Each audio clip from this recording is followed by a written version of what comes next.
Welcome everyone to the MediaTek's 2019 fourth quarter investors conference call. Financial results and presentations for today's conference call are available on the investors section of the company's website at www.mediatek.com. And now I would like to turn the call over to Ms. Jessie Wang, Deputy Director of Investor Relations.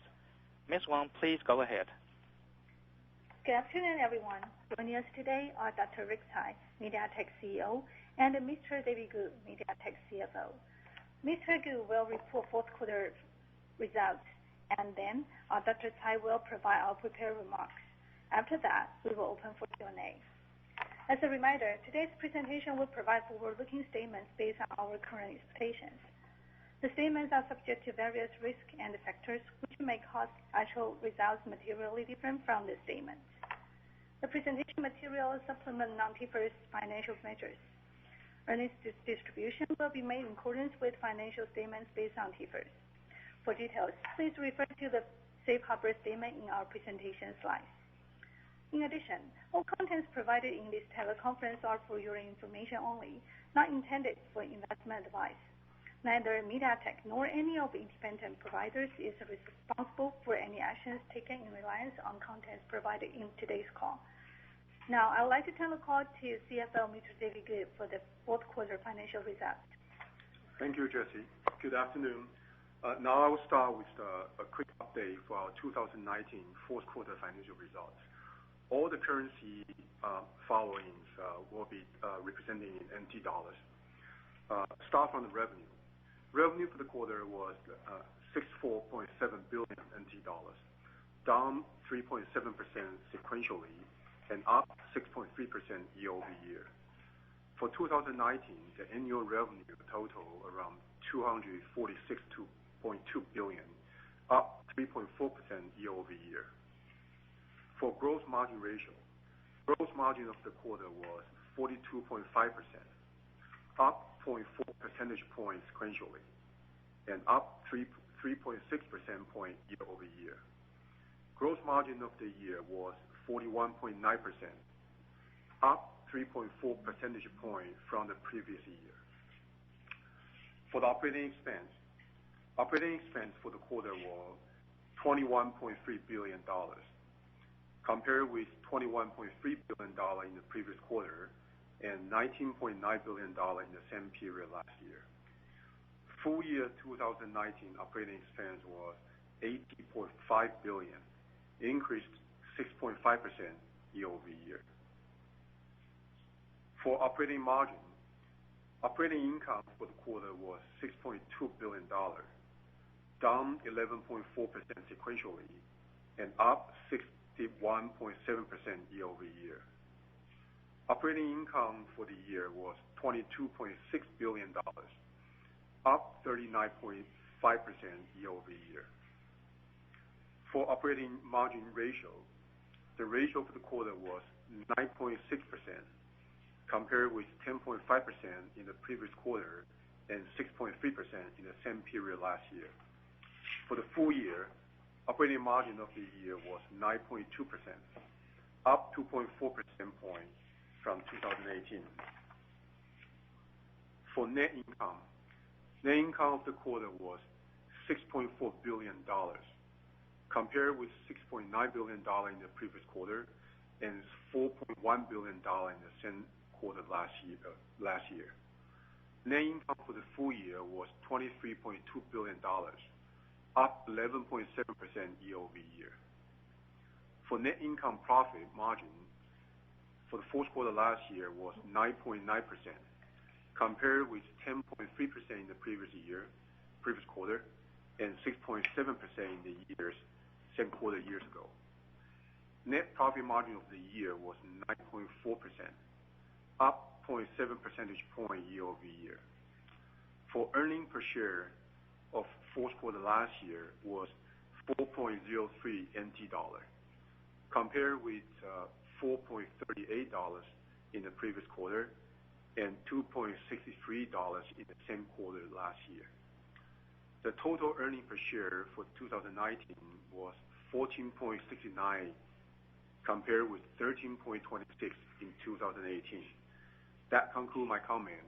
In addition to TIFRS financial report, we also provide non-TIFRS financial measure, which excluding share-based compensation, amortization of acquisition-related assets, and tax effect. Please refer to the earnings press release and presentation for details. Thank you, David. And now I would like to turn the call to CEO Dr. Rick Tsai for prepared remarks. Thank you. Good afternoon, everyone. In today's call, I will summarize MediaTek's 2019 performance, and then we talk about 2020 outlook. 2019 was a solid year for MediaTek. We executed our business strategies very well to achieve a very balanced product portfolio and delivered much improved financial results. Gross margin improved 3.4 percentage points year over year, and operating profit dollars increased nearly 40% compared to 2018. MediaTek's R&D investments to date have strengthened our competitive position in the global market. In 2019, we increased market share in smartphone, AIoT, ASIC, and other consumer electronics.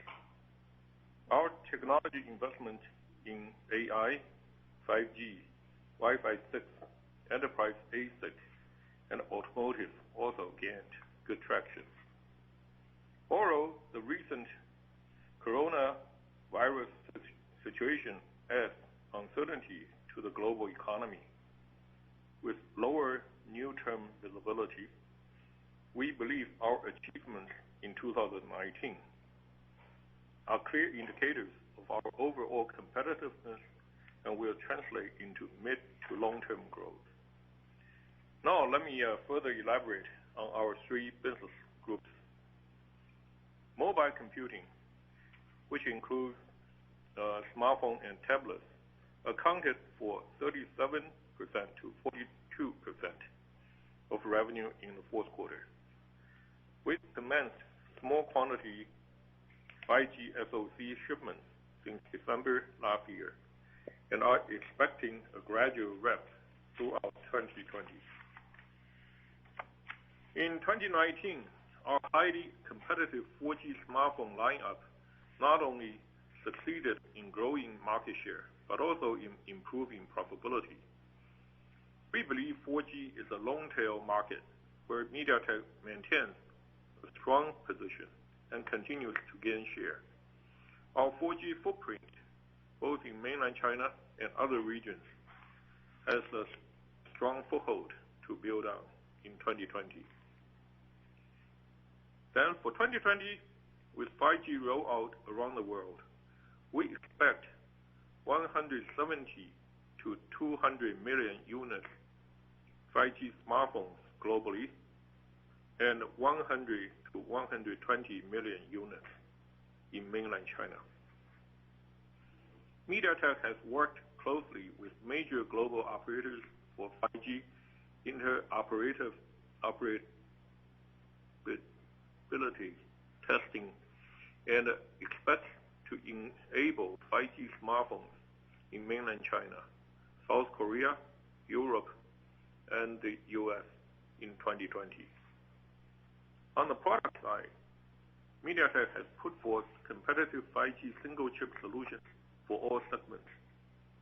Dimensity 1000 series for flagship models integrate high-performance ARM A77 CPU and supports two-carrier aggregation, delivering the world's fastest throughput with 4.7 gigabit per second downlink over sub-6 gigahertz networks. Dimensity 800 series targets the new premium segment, bringing premium AI and multimedia features to the mid-tier market.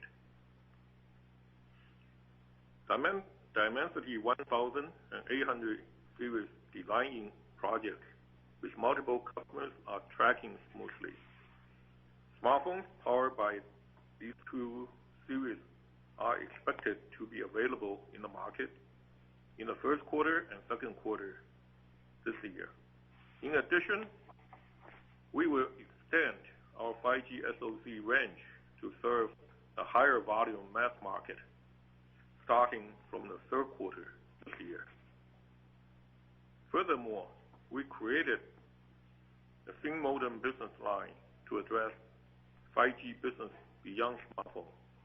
Our announced partnership with Intel to serve the 5G PC market marks our first steps in this direction. The goal is to increasingly expand our addressable market. In parallel with sub-6 GHz, MediaTek's millimeter wave solutions will be ready this year for devices to be shipped in 2021. Now, on to the growth area, which principally consists of AIoT, PMIC, and ASIC. In the fourth quarter, growth area accounted for 30% to 35% of revenue, exhibiting healthy year-on-year growth across the board.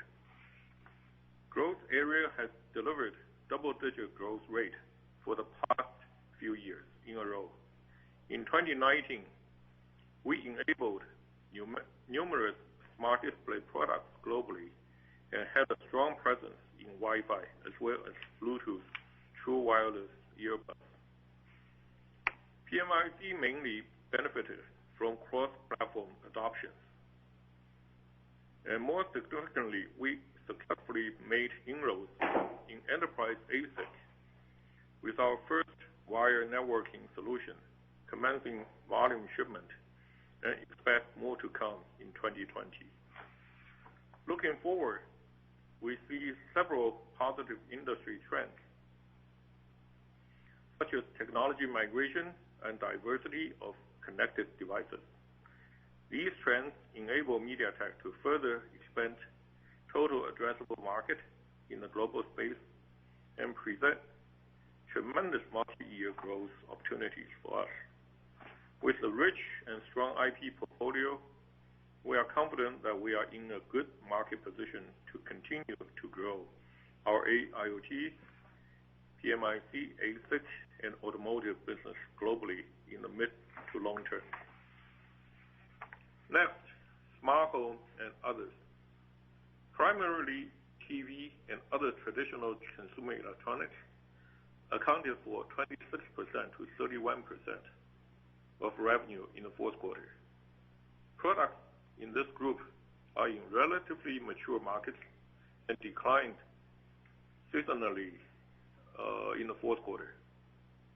In digital TV, our comprehensive solutions support all price tiers in global markets and enable features such as AI, audio control, as well as wireless connectivity to make TVs a smart hub, empowering AI smart homes. We started shipping our AI 8K flagship SoC S900 in late 2019 and expect our market-leading position to persist. Before we discuss our first quarter guidance, let me share some thoughts for the year. Moving into 2020, despite near-term macro uncertainties, we still expect a solid revenue growth for the year, driven by the balanced business portfolio and revenues from new areas, including 5G, ASIC, and auto. Specifically, revenues from the new areas in 2020 are expected to be over 15% of our total revenues, higher than the 10% we estimated a year ago. Meanwhile, we continue to pursue profitable growth. We aim to improve both gross margin and profit margin as we expand our top line in the midterm.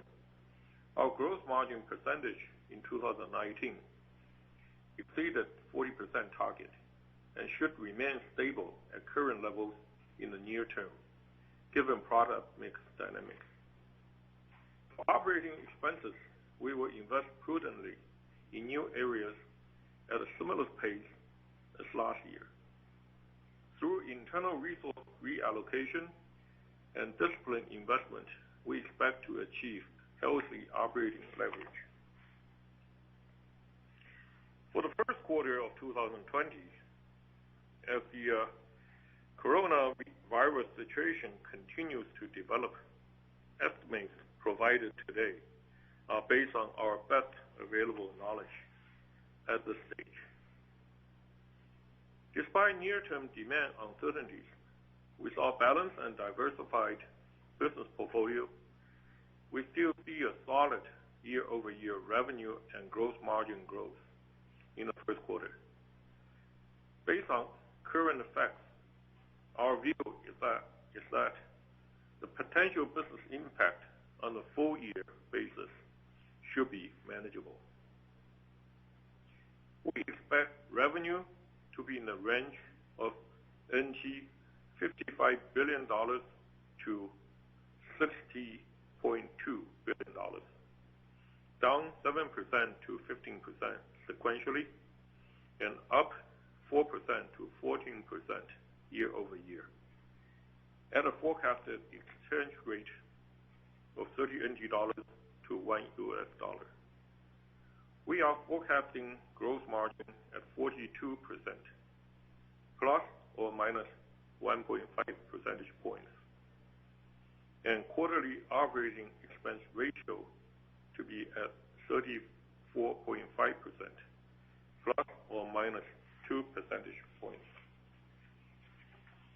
In summary, we believe MediaTek has the right set of technologies and platforms to fulfill the demands of our global customers.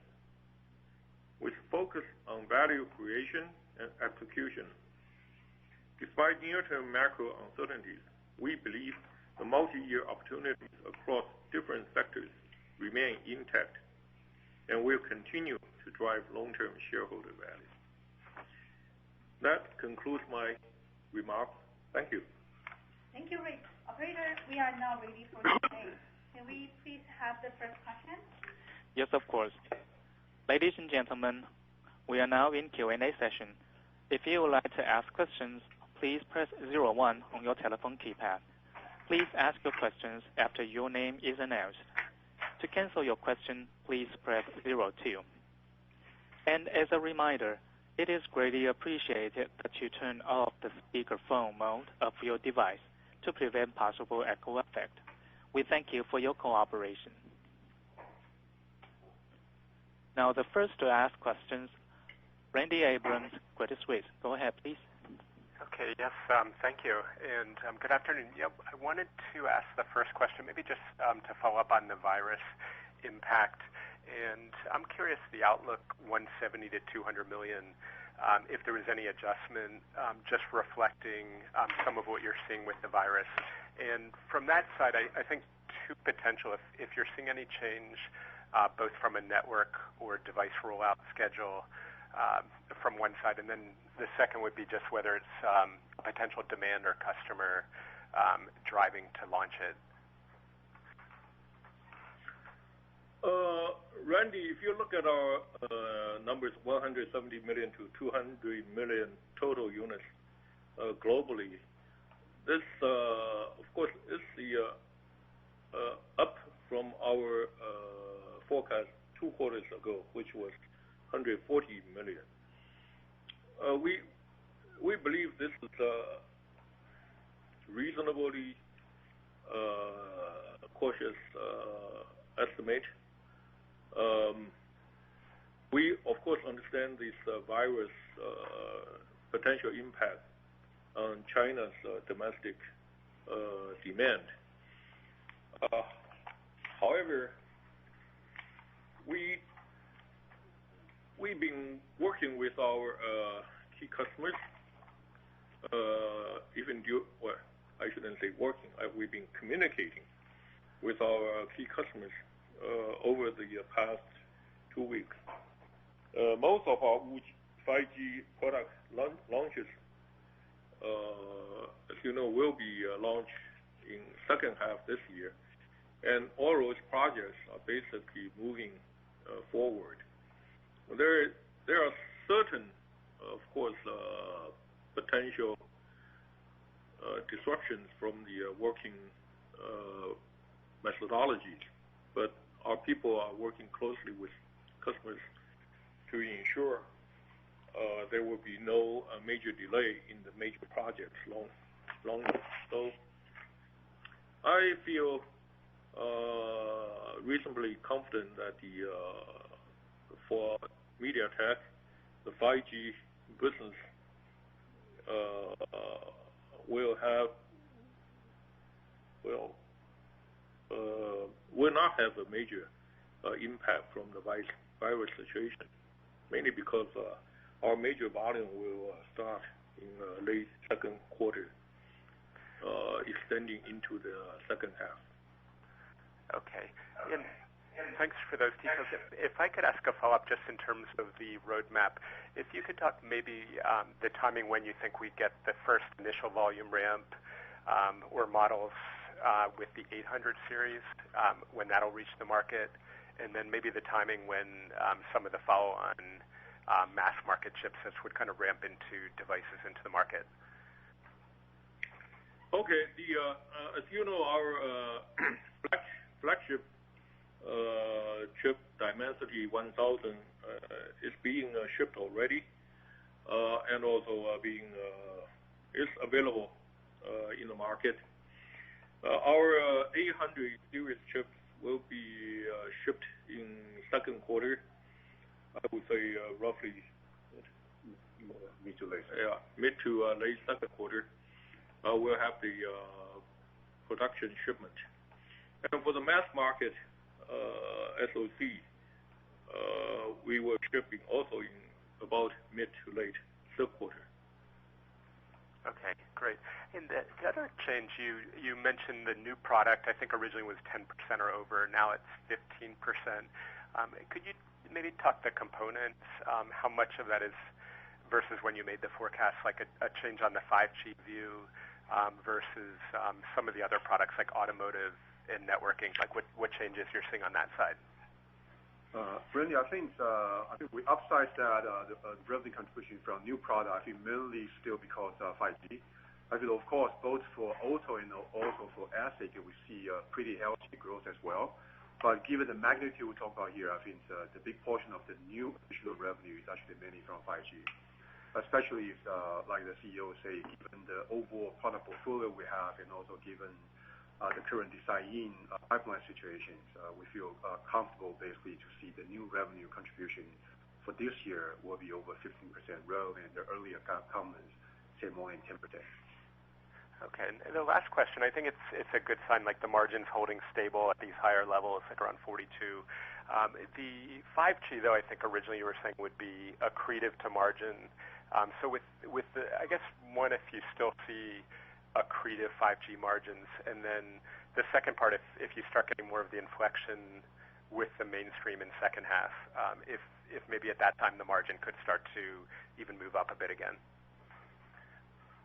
Well, I think for like the earlier guidance we provided, I think the 5G gross margins, I think our goal should be accretive to the overall corporate margin. And also, we're kind of expecting the 5G gross margin should be slightly better than 4G gross margin. So overall, I guess I think the goal is the same. But bear in mind actually on the blended basis, the all 4G plus 5G overall gross margin, because right now, especially for this year, most of the shipments still going to be 4G. So the gross margin on the smartphone side, basically, which including 4G and 5G, with a big portion of that still on 4G, still slightly below corporate average. And given the fact the contribution, overall revenue contribution will be higher. So if you put everything together, that's why we say this year most likely will be the stabilized gross margin. I think the gross margins still have the opportunity to grow up a bit, but I think the key word is really stabilized gross margin. In the meantime, the key for this year is really to grow the top line. In the meantime, we see a pretty healthy operating leverage, which means operating margin dollars should be able to see another healthy year of growth this year. Okay, great. Thanks a lot, David and Rick.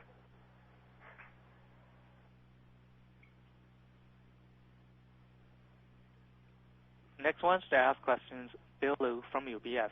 Go ahead, please. Yeah, hi. Good afternoon, and thanks for taking my question. On your Q1 guidance for revenues down 7 to 15%, can you just talk about whether that's factoring in any impact from the coronavirus? And in the last 1 to 2 weeks, I'm just wondering what you're hearing from customers since you're really strong in China. Yes, as far as we can make out with our customers and suppliers, the current guidance does include our estimate of the virus impact.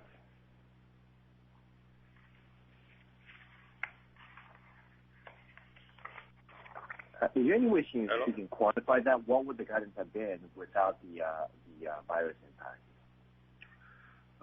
Bill, unfortunately, I think the whole situation is still developing, so it's really hard for us to give out the quantitative guidance. But overall, I think that's what best we can do with the Q1 guidance is really just we consider everything.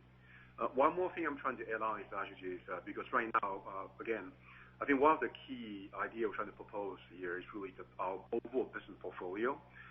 This time around, especially for the first quarter, probably China is, from the relative scale, probably is actually the area with the most heat in terms of the end market demand. But because overall we still have other regions of the business as a demand, even when we zoom into the smartphone business, we have a sizable revenue actually been exporting to China. So the end demand is actually not in China, even on manufacturing in China, but it's actually been exporting in China. I think for that line of business, I think the impact due to the virus impact is actually somewhat mitigated a bit. So overall, I think for the Q1, we do factor in with a reasonable input, basically based on the technology we have about the virus impact, but we see a pretty still solid year-over-year growth in Q1 guidance. Great, thank you. My second question is on 5G. You talked about global market being 170 to 200. What's your target for market share? Bill was asking what's our target market share for global. Well, I think over the lifetime of the 5G, we expect to do about as well as the 4G. About 40% of the SAM, 40% of the SAM. For the life cycle, that doesn't represent in the first quarter or first year. Sorry, I couldn't quite hear that. 40% of what? Oh, the serviceable addressable market, SAM. Okay. So I guess you would define that as the total market X a couple of the customers that you don't serve currently. Correct. Like Apple or Huawei with their own captive chips. For that matter, Samsung. Great. Bill, just one thing trying to highlight actually is I think what CEO talking about is really just for the 5G lifetime, so it doesn't represent the first quarter or first year market share. Yes, understood. Okay. My other question is on the ASICs business. It looks like that's growing quite nicely. Can you talk a little bit about, first of all, if you can quantify the growth for us for this year? And then secondly, if you look at the various segments that you serve, i.e., networking, gaming, maybe AI, what are the key drivers for this year?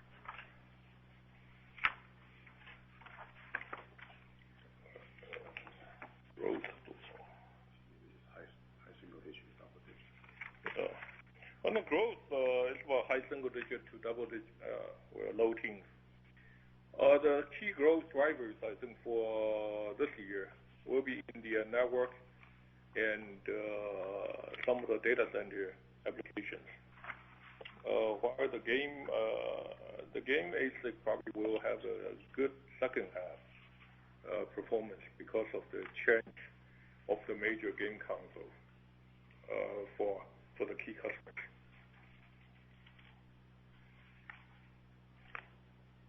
Great. Thank you very much. Thank you.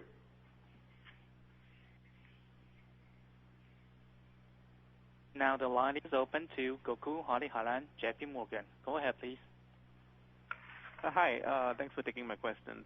First of all, could you talk a little bit about the kind of ASP step-up that you're seeing in 5G, and what do you expect the margin profile in 5G to be when it comes to operating margin? Your bigger competitor talks about 50% increase in dollar content in 5G compared to 4G, and is targeting around 500 to 700 basis points increase in operating margins as well. Now that we have achieved most of the targets that we laid out on corporate level, cross margin more than 40%, close to double-digit operating margins as well, could we also talk a little bit about as 5G propagates into the portfolio over the next few years, what does that do from an ASP perspective? What does that do from a margin perspective for MediaTek? Well, sorry, we're a little bringing up, so let me check your question. So first question will be for the ASP profile for 4G versus 5G. What's your second question? Can you repeat again? Yeah. The second question is, as 5G becomes a bigger portion of revenues, what does that mean from overall operating margin perspective? I think just to give some reference points, I think MediaTek was making 20% operating margins back in 3G. Obviously 4G, we had a meaningful margin compression. Your competitor is talking about going back to 20% operating margins in chipset business in the next few years with 5G. So how does MediaTek think about operating margins in the next couple of years now that we have reached 10% operating margins in the last year or so? Okay, for the ASP, I think the ASP, as you explained, the ASP for 5G versus 4G should be multiple times higher. But unfortunately, we didn't really provide the detailed guidance. But overall, it is pretty nice accretive in terms of 4G versus 5G. 5G versus 4G ASP. I think that's the first question.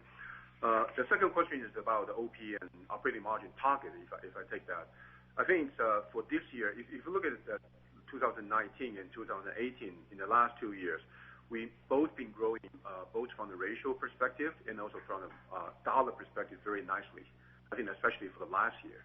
I think for this year, I think overall we're aiming for the same thing. We should be able to continue to grow both from the ratio and from the dollar. I think more importantly from the dollar. Ratio-wise, like we explained earlier, this year is more like a transition year, even though the gross margin, this year is the key is really just the top line growth margin stabilize.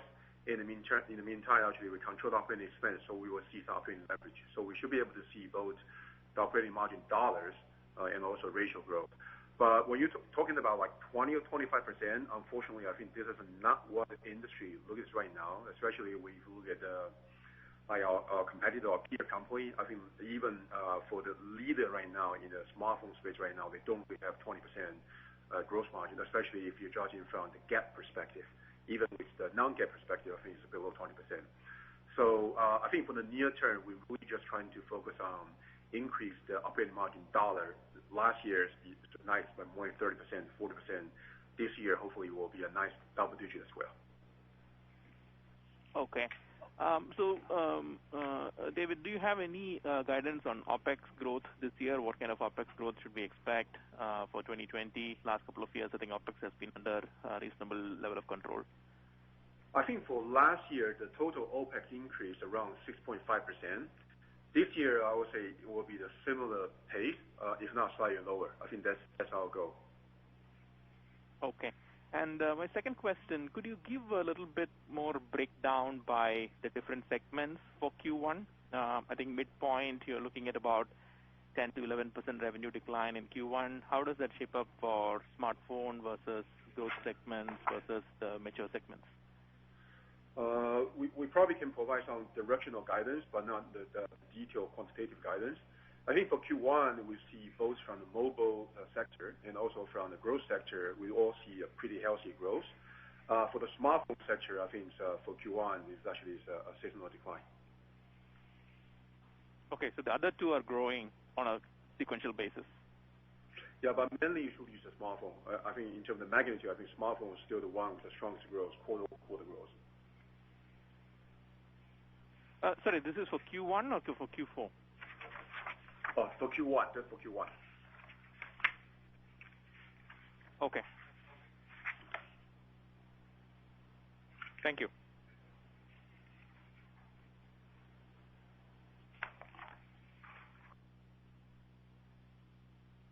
Next to ask questions, Charlie Chang, Morgan Stanley. Go ahead, please.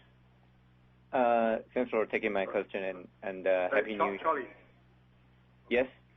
Yeah, go ahead, sorry. Yeah. So my first question is really my question last quarter about your brand image for the 5G SoC. So after your key customer did a product launch, in fact, if you do a like-to-like comparison, the price for the end product is around a 600 RMB difference, whereas your chip performance is similar to Qualcomm's chip. So how are you going to reverse that brand image discount? And longer term, do you see any difference of a MediaTek's product strategy versus Qualcomm in the 5G?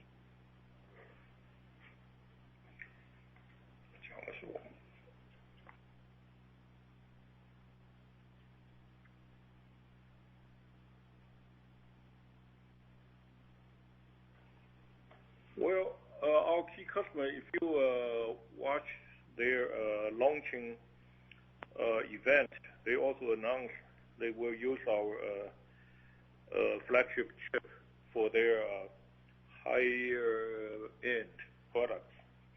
I think that should be launched in the first quarter. Late first quarter. So I think our customers obviously understand and recognize the value of our chips, and we do have different grades within our chip series. So they're using a different grade of the chips for different grade of their products, which is usually quite normal for most of the customers. Mm-hmm. Okay, so does that mean you don't see any so-called price discount due to the brand image? I think, the price, I wouldn't use price discount. I mean, price is always feared in this part of the business. Mm-hmm. The important thing is, as you will see also, some other customers will come up with their product using our Dimensity 1000 chips mm-hmm. for a higher level tier of their products. So mm-hmm. we are quite comfortable with that. Okay. Yeah, so but what matters is really for the long term, right? So do you see any kind of differentiation of your products versus, I guess now it's only one competitor, right? Qualcomm in your product roadmap or your chipset strategy. For example, I think Qualcomm, the reason why they can really increase their 5G content is because they also bundle sell with the RF module, right? So just want to get some thoughts from you about this strategy differentiation. Thanks. We continue to focus on the SoC chip solutions. We work closely with the partners in the RF front end, such as Skyworks, Povo, Murata, and to provide our customers the solutions that they feel comfortable with. If you look at our market position, I think this is just the right thing to do. Mm-hmm. Our competency resides in our SoC and modem mm-hmm. capability. We want to provide the best tiers, best roadmap for our customers. If you compare our chips portfolio in the 5G against our competitors,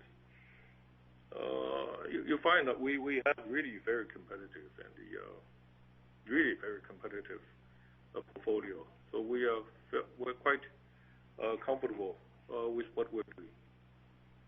Okay, thanks. And my next question is about your 5G gross margin. So this is kind of a key investor's concern that given some delay due to the coronavirus issue, and you would enjoy pure premium for your new 5G SoC products, and maybe it gives your competitors some time to catch up and to do some price competition. Do you think that is the case? Not really. I think our competitors also have their chips out. We are already. I think they have their SKUs. We have our sockets. I really feel comfortable that we're working with our customers with the pipeline of the products to come out in first quarter, second quarter, and then in second quarter there will be really also mid-tier products out using our 800 series chips, which I think that this is right at the very beginning of the 5G generation. Again, as I said, I really feel comfortable with our roadmap, and this roadmap, plus of course what are in the pipeline for next year, will provide MediaTek a strong positioning in the 5G generation right at the beginning of this era. So I think we have to look at this in this perspective. Right. The virus will have its impact, but this will be gone, I think, after relatively short period of time. Right. So the important thing is that we have the right technology and right products. Thank you. Yeah. So just out of curiosity, right? So your comment is that 5G SoC margin is higher than 4G. Do you think there's something structural? I mean, I think maybe 6 or 7 years ago, your 4G margin is actually lower than mature product like 3G and the future phone. So what makes the difference this time that 5G margin could be structurally higher than 4G, and how sustainable you think that's going to be after 5G becomes a mass market? Well, I'm going to answer your question I'm not going to give you the numbers, but again, just as I said earlier, I think the key for us with MediaTek for the 5G products is we have the right products with advanced and really competitive technology built in right at the beginning of this 5G generation. Right. And this brings we're at the first wave of the business. And for 4G, I think unfortunately we were kind of a follower when we were playing catch up for quite some time, and that obviously was not ideal for the gross margin. Okay, that's very helpful. Sorry for the long question, but that is extremely helpful. Thank you. Before I play the next question, we'll just make a quick correction. I think for the previous question asked by JP Morgan talking about the smartphone seasonality, I think we say it's up. It's really Q4, not Q1. It's Q4 last year. I think for the mobile phone, we see a quarterly upturns, not Q1. Okay, just a quick correction. Please take the next question.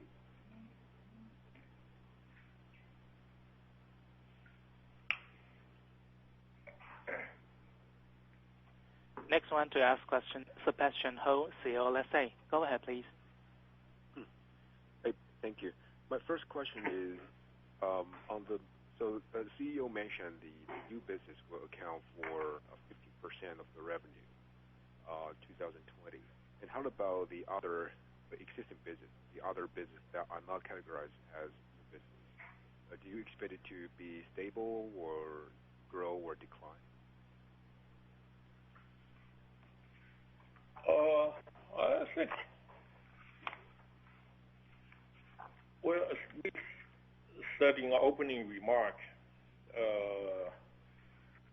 number one, 2020, we will see a solid growth in our revenue overall.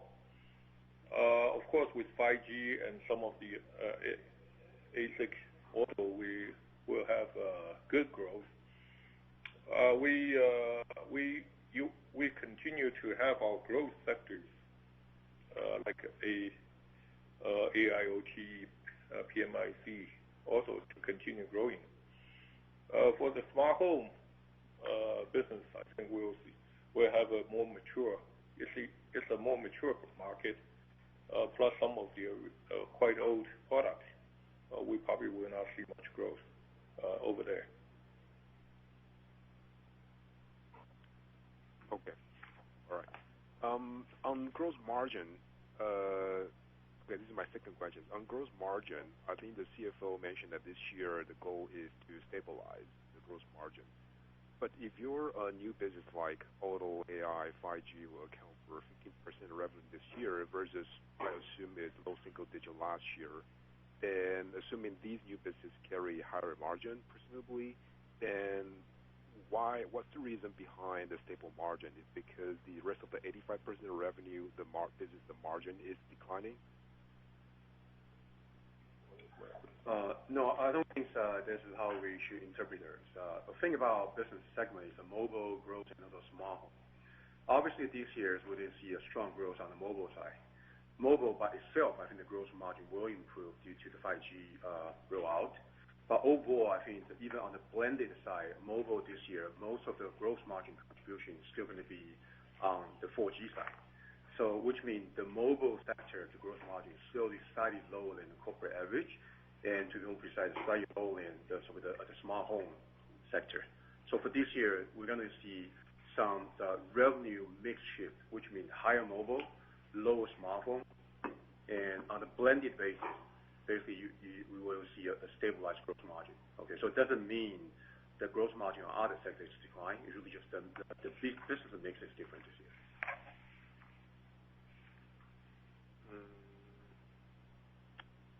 Okay.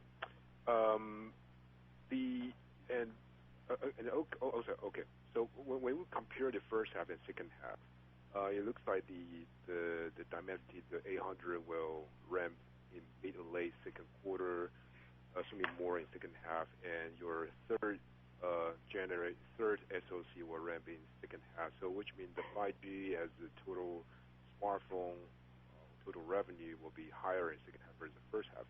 So that supposedly should be a tailwind for margin. So can we assume that the second half gross margin will be higher than first half? Currently, we didn't really comment about the second half gross margin. We only provide the first quarter and also the full years, but basically a heads up. All right. Third question is on your 5G products. If you assume the initial point of when you launch the product without any price erosion happening yet, on the first Dimensity 1000, 800, and your third generation second half this year, how do you compare the margin? Would it be similar across all three different tiers of the product? We don't really provide Dimensity 1000 specific gross margin. I know. I'm not asking about the gross margin numbers. I'm asking about, like, if you compare, would it be similar across within the 5G different product line? I think that's what I'm trying to understand.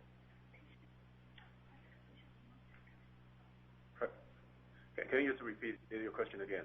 Yeah, I know. Yeah, okay. So MediaTek will have 3 5G products this year. Right. and also 5G SoC. And I know it target different tiers of the phone, but I think the lower tiers of the phone certainly the cost is lower. So I'm just wondering, would the different tiers of the 5G SoC will carry similar gross margin? Assuming no price erosion. Yes. Yeah.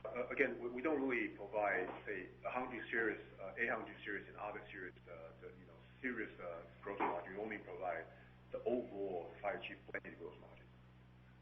Okay. Okay. But that still means that the overall, based on the product mix the mix you see for this year, overall 5G will still be accretive or higher than 4G. Yes. Okay. Got it. Can you? My fourth question is that you mentioned about the millimeter wave products will be ready this year for volume shipment next year. Would it be? Do you already have the customer traction where you see the customers their phone will going to adopt this, committed to adopt this next year? We're having discussion with actually multiple customers as to the timing of their requirements and what segments they like to have. So, in addition, the millimeter wave technology can also, of course, be used for the sync modem type of business applications. So we're in discussion with multiple customers, but as I said, the chips will be available sometime in that year. Okay, got it. The last one is in terms of your mass market SoC to be ready in third quarter this year. I know MediaTek has been very confident in your first and second generation of the 5G SoC. It's very competitive. But what's your current assessment on this mass market SoC when you if you compare it to itself and also compare it to your competitors' offering? Well, as far as our discussion with our major customers is concerned, we believe we have a very competitive mass market SoC. Since this is already February. For a third quarter production shipment in third quarter, basically several projects are already in design. So we feel comfortable with our competitiveness in our SoC. Okay, thank you. That's all from me.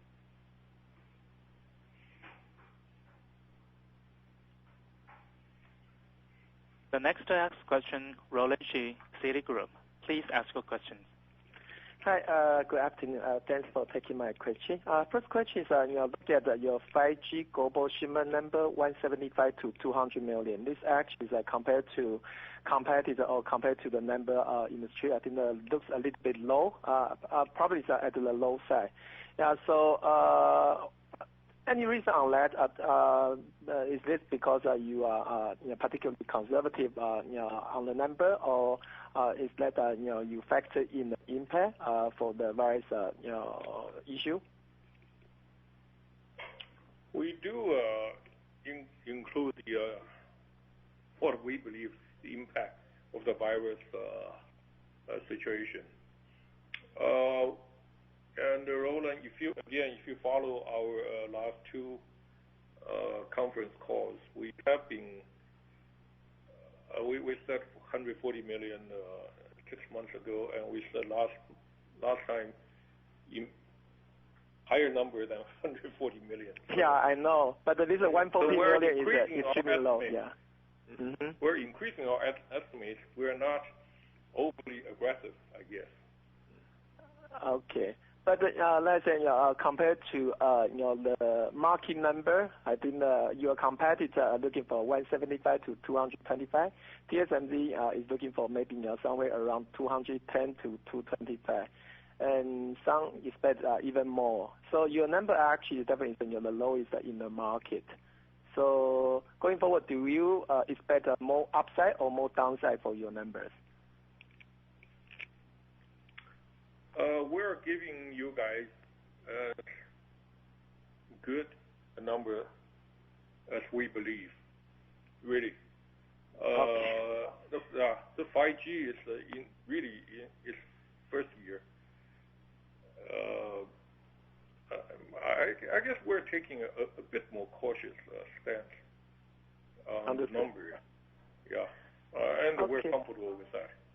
Okay, thank you. And so for your targeting, 5G market share, you said you are trying to achieve a 40% across the whole 5G life cycle. Yeah. So question is, are you going to start this 5G market share, with the high market share, or starting from low and gradually, will above 40%, and then average, for the whole life cycle is 40%. I think most likely, Roland, should be gradually going up, because I think that's basically that's normally how a new product coming out, how it work out. Especially this time around, we're starting from the high-end segment. In the past, we actually don't have any market share, so you can't really expect, this is the first time getting the high-end, the flagship product, and all of a sudden we just get a super high market share. I think that's not our original plan, but we do trying to get in and expand into different segmentation. In the meantime, increase our market share gradually. Yeah. Do you have any view for what level of the market share we are going to start with? 10%, 20%, or? I think there will be, first of all, we don't provide that kind of guidance. I think it will be up to you guys to make your judgment. Yeah. Okay, thank you. My following question is, how about the overall 4G market in first quarter and 2020 outlook? It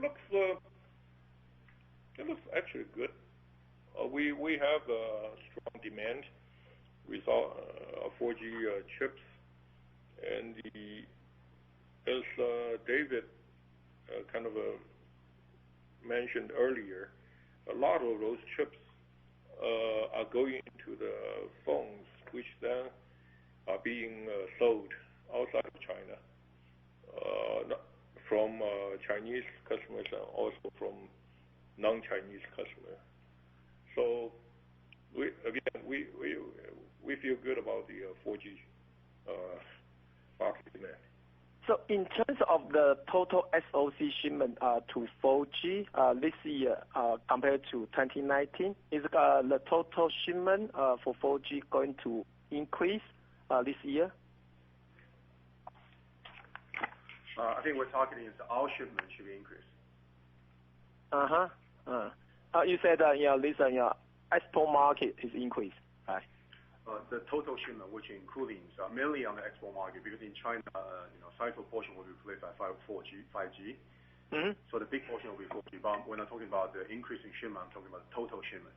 Total shipment, the 3G, 4G, and the 5G will be increased, right? No, I'm talking about the 4G shipment from MediaTek. Okay, yeah, cool. 4G shipment for MediaTek will be increased. Okay, thank you. Ladies and gentlemen, we thank you for all your questions. Due to running shortage of time, we are going to take the last one to ask question. And the last one is Brett Simpson from Arete Research. Please go ahead and ask your question. Yeah, thanks very much. Just had a question on the automotive business. I mean, obviously this is a business with long product cycles, but can you talk about your design win progress you're making? I don't know if you can share with us what sort of backlog or order book you've got sort of stretching out into the years ahead, but or what portion of RFQs you're winning. But maybe, where specifically do you see the most opportunities in autos? We hear a lot about Android Auto in the dashboard. Obviously, 5G, you're well positioned. Maybe you can just sort of frame how you think about autos for MediaTek and which OEMs are you really targeting, which regions, just to get a sense for, how you're going to build up this business over the next, 2 or 3 years. Okay. You're right. Automotive is I guess, how should I say, a very long-term business to build. We are focused on products that we believe we have strong competency, such as IVI products, telematics products. We have now, I don't remember the details, but we do have now production shipment to one of the large tier 1 customers for our IVI chips. We're also making, I would say, pretty good inroads in the Chinese market, Chinese domestic car manufacturers. This is a long road for this business, but as far as I can see, the 2 products I just mentioned have the right technology contents and also a good, really access now to the major either tier 1 manufacturers or sometimes the OEM customers. So we're seeing strong growth, but bear in mind it's start from a very, of course, low base. Yeah.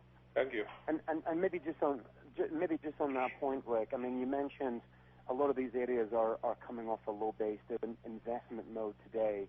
You obviously have relatively high OPEX to sales compared to the industry average. But you also have a great balance sheet. You have a lot of cash, and you haven't done M&A for a while. MediaTek has done deals for a while. So I'm just trying to understand how you think about M&A playing a role to help you supplement strategies around some of these new areas in ASICs or autos, etc. Maybe just help us understand how you're thinking about M&A for MediaTek. Thanks. Good question. We actually we really continuously look at potential opportunities from an inorganic growth point of view. I cannot, of course, give you any details, but what I can say is that if there is a good opportunity which has a synergy with our market position, our technologies, and also at a fairly reasonable valuation, we will certainly pursue it vigorously. So we're working on this constantly. Okay, that's helpful. Thanks. And maybe just on 4G, I think there was a question earlier, but when we see these transitions from old generation to new generation, it's often the old generation that surprises us in a negative way.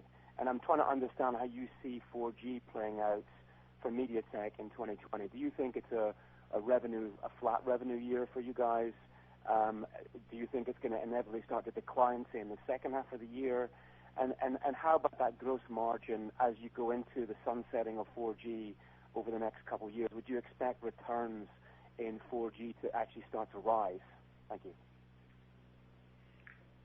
As we said earlier, we believe actually 4G is a long-tail market. It's not, if you use sunset, it's going to be a pretty slow sunset.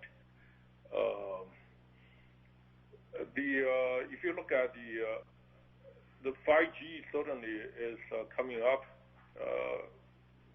The majority of the volume will start in China, I think, and then, of course, in the U.S. and the other geographies.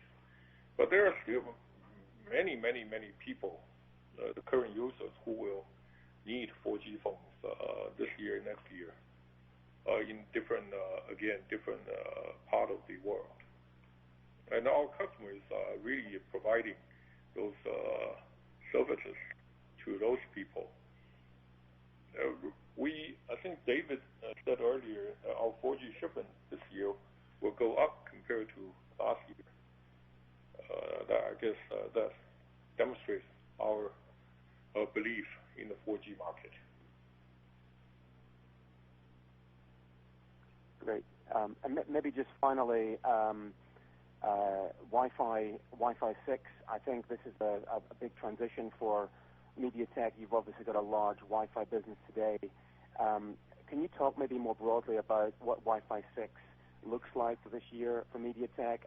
I assume it's going to be largely smartphone driven, or do we start to see Wi-Fi 6 in televisions? Do we see Wi-Fi 6 going into home gateways? Maybe just help us understand how you think about that, and also what the ASP step up is.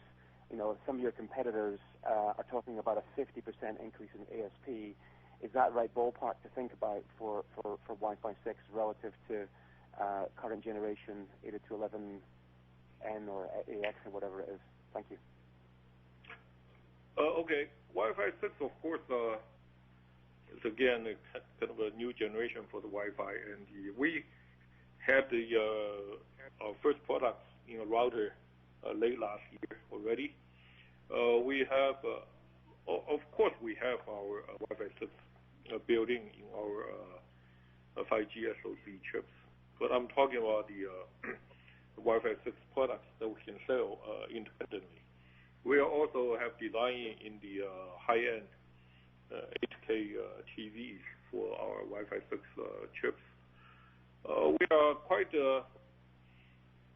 happy with our technology and our product capability. I think our customers are also happy with our offering. So it will take some time, of course, to get up the scale for any of the new generation. But we're pretty. What we're seeing is the acceptance attitude from our customers have, shall we say, accelerated over the past several months. So we have also a roadmap, a portfolio of Wi-Fi 6 chips for different application routers, for consumer electronics, and also for the high-end applications. So we feel good. Great. Thanks very much. Okay, ladies and gentlemen, that concludes our Q&A session. Now I would like to hand it over to Ms. Jessie Wang for closing comment. Ms. Wang, please go ahead. Ladies and gentlemen, this concludes MediaTek 2019 fourth quarter conference call. I would like to thank you for your participation, and you may now disconnect. Thank you. We thank you for your participation in today's conference. You may now disconnect. Thank you and goodbye.